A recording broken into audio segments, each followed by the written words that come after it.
What's good, family? This is Brittany Sunshine with Seed Soil Water. So I was just in the middle of shuffling to prepare to start this video, and these two cards were in, however you, at the bottom, I guess, of each pile. You are protected and drop anchor. And I felt the nudge to like, no, don't shuffle. This is the start of the reading. So drop anchor, you are protected wherever you're at. And then I actually have a bunch of cards that had already flown out, and so we're gonna grab them. Okay, let's see what's going on. What's the message for the Divine Collective that's here right now? How's it going? Good to see you. I'm good, thanks.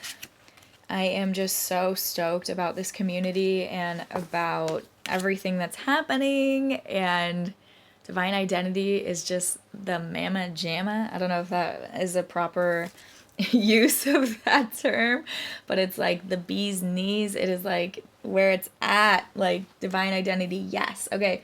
So we had you are protected and drop anchor. Oops, I might have just accidentally put it away. Okay.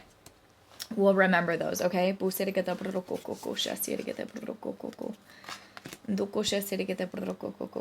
Okay. Wow, there's so many amazing cards here.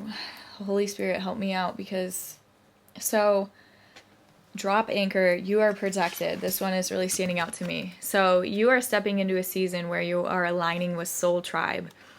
And maybe you have been through a time where you weren't with Soul Tribe before, and maybe there's even a little bit of okay, we're getting there. Here we go. Here we go.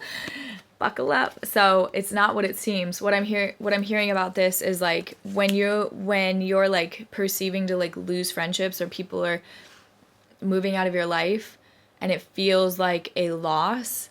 It's not what it seems, because it's making space and it's cleansing your frequency in order to actually align with your real soul tribe. I've come to learn that there are people that will really act like they,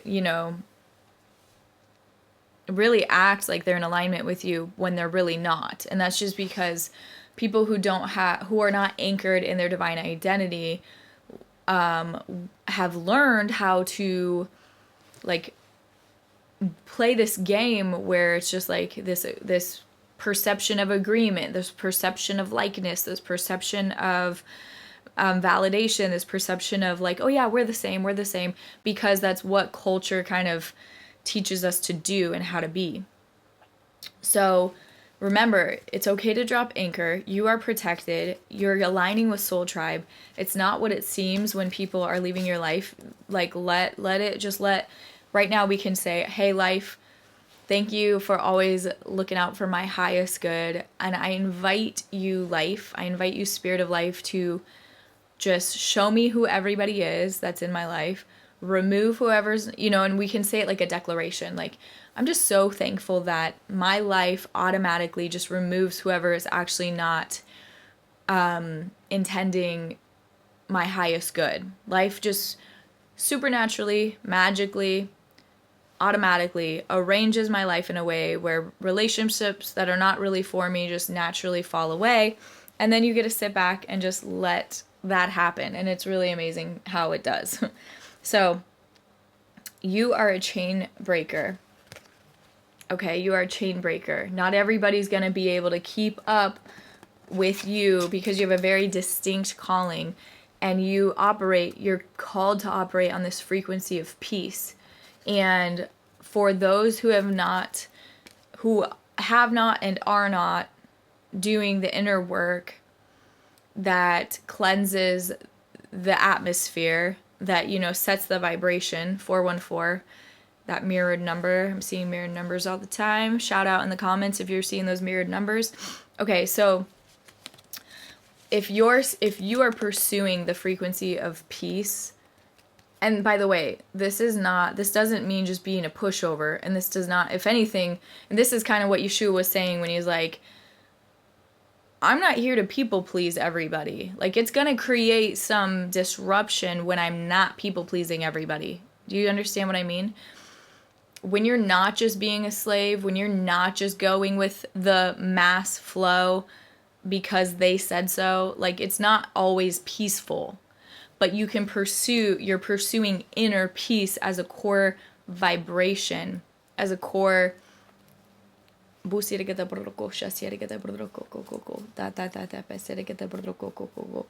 pursuing that frequency of peace as a core stable vibration within yourself, and not everybody around you is going to know how to deal with that, because as we all know, because hey, we were all there once, when we're living in the frequency of chaos, or when we're living in the frequency of dissension, it is uncomfortable to actually reside in that frequency of peace. People don't know how to be there because it's different. So it's like, it requires inner work, it requires offloading, it requires tuning to a new station, a new radio station, you know? And so it's okay that y'all don't fit together anymore and that you don't resonate in the same room anymore. It's okay. There's this Dermot Kennedy song, I think it's called All My Friends. But yeah, it's this song. To all my friends, I'd love to stay. Some summer night, I hope I see you again. All my friends, I'd love to stay. Some summer night, I hope I see you again. That song resonates so much because it's like, I gotta go. Like, I've gotta go on my journey. I'm married to my path. I'm married to my divine identity. Like, first and foremost, the spirit of life, this path that I'm on. Woo, I'm getting chills on this. This is what I'm devoted to. And so, like, if you're not coming, or if your path's going that way, like, love ya. I'm here for something, for purpose, okay? Remember that the spirit goes before you. So you're never alone, you know? Even when you feel alone, you're not alone. All the electrons are around just waiting for you to tell them what to do, okay? Remember to speak that hedge of protection. Kind of what this is like totally in alignment with what I was saying in the beginning. Like, thank you so much, life. My life is so amazing. Life is my best friend. Life is always looking out for me. Life just naturally removes people, places, things, spirits, whatever you want to call it, that are just not for my highest good. And it just arranges things for me like that. And I give it permission to do that. And I go with the flow of the spirit that is unveiling, that is leading me on the path to the unveiling of my highest divine identity, to the highest, dreamiest timeline. Okay? This might feel like taking up your cross. What I mean by that is like, okay, let me just talk about myself. Should I do that or not? I don't know. Like, when I was younger, there was a lot of different things that I'd do with my time. And there was a lot of different ways that I would be. And then, and the plumb line, or like the indicator to know if this is what it is like, does that thing you do contribute to your highest health, your highest wellness? Does it contribute to that frequency of peace that you are attuning to? Or does it wreak havoc on your body? Does it wreak havoc on your mind? Does it wreak havoc on your atmosphere? Does it create pollution for others? Whatever, okay? So going after this requires some sacrifice. And it's not to say that it's sacrifices that are not worth being made. It's sacrifices that are dead weight, that are holding you back, that are like chains on your ankles, keeping you from being able to get into full stride with the spirit, okay? So I'm inviting you, and Spirit is inviting you, to pay attention to what, if you are woken up between the 2 a.m. and the 4 a.m. hours, instead of just laying there annoyed like I am sometimes, like that I want to be sleeping, ask the Spirit, like, what do you want to say? I just saw 919. What do you want to say? What do you want to say? And maybe grab a notebook and a pencil and have it nearby. Or grab your phone. I know we don't want to do phone in the middle of the night, but hopefully you have it on dark mode, and maybe make notes in your notepad and have the black background so it's not too bright. But anyway, see what comes to you in the 2 to 4 a.m. And if you're really bold and brave and hungry, you can even get out of bed and go like to the floor, to the living room or whatever, and meditate, listen, pray, and see what comes to you. Interesting that we just did the 2 a.m. to 4 a.m. And I've been seeing the 414 mirror numbers, 1010 as I looked up. And then the last card here is 4, number 4. Day 4 was the creation of the material universe, the sun and the moon and the stars. And we also have 4 seasons. So you're being invited to, what I'm hearing here is that 2 a.m. to 4 a.m. download time, if you are awoken between the 2 a.m. and 4 a.m. for no apparent reason, there is, I believe that what that means is that your divine team wants to download either ideas to you or visions or future dreams, information that is going to contribute to the creation of your future material life. So there's going to be divine downloads coming. Okay? So I feel the nudge to grab one more. I'm going to do a Rumi Oracle and see which one it is. The Lion and the Deer, number 22. That's my favorite number. Okay, let's see. Number 22, the Lion and the Deer. Let me show it to you in just a second as well. 21. 22. Oh my goodness, what is going on? I keep toggling between 21 and 23. We're gonna get there. Hang in there. Thanks for hanging in there with me. Okay, 22, the Lion and the Deer. When you enter the garden of the heart, you become fragrant like the rose. When you fly toward heaven, you become graceful like the angel. If you get burned like oil, you become brilliant. When you become thin like hair and yearning, your joy leads the way. You'll be the kingdom and the king. You'll be paradise and the guardian angel. You'll be infidelity and you'll be faith. You'll be the lion and you'll be the deer. Rumi. What an epic graphic. It's like she looks like mountains. But it's her dress, you know, and her being. And isn't it interesting they didn't even put a lion or a deer on that card?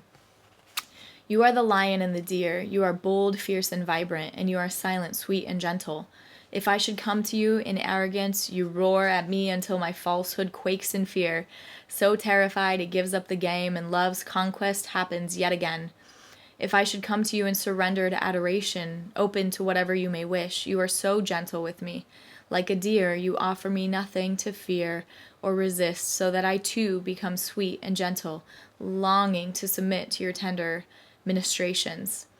So then I do not fear my own errors, for even if I stumble into arrogance, I shall be made wiser by your magnificent roar and become humble. Even if I become weak, I shall draw succor, evoking the tenderness in you. Whatever is needed to keep me true to love, is what you give me. For you are the holy lion, proud and mighty, and the sweet deer, gentle as the mildest breezes of spring.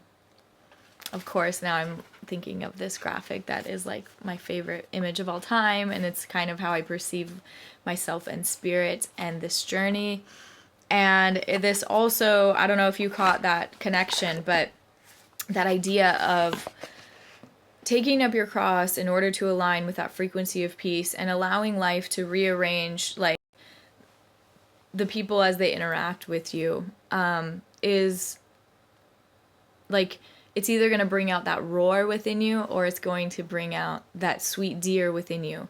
And both are right. Like, you're not wrong for either way. And that's kind of what I was trying to say about when Yeshua was like, I didn't come here just to be peaceful. Like, I came here to be true, like, to the plumb line of the Creator. And so that's going to ruffle some people's feathers, and that has to be okay. And you got to just be willing to deal with what it produces, but also follow the Spirit, because the Spirit will lead you out of that. Okay? So I manifest and pray that this message finds whoever it's meant for. Make sure to subscribe. There was like 80 to 90% of returning viewers are not subscribed. support the channel. And also, as you sow into the energy exchange of subscribing, liking, commenting, it actually creates an energetic exchange here, which will allow the spirit to channel more direct messages that are actually relevant to your path. So I remember one of our subscribers, one of my first subscribers, who's extremely, what's that word? Like participatory, participated a lot. There's times where he was like, I feel like you're channeling directly to me. And I think that it really is that energetic exchange. He's consistent, came back, watched, a lot of the videos, and therefore my energy is like lining up with his, and is creating even more accurate revelatory transmissions. Okay, so be blessed, be well, be free, and I'll catch you on the next one.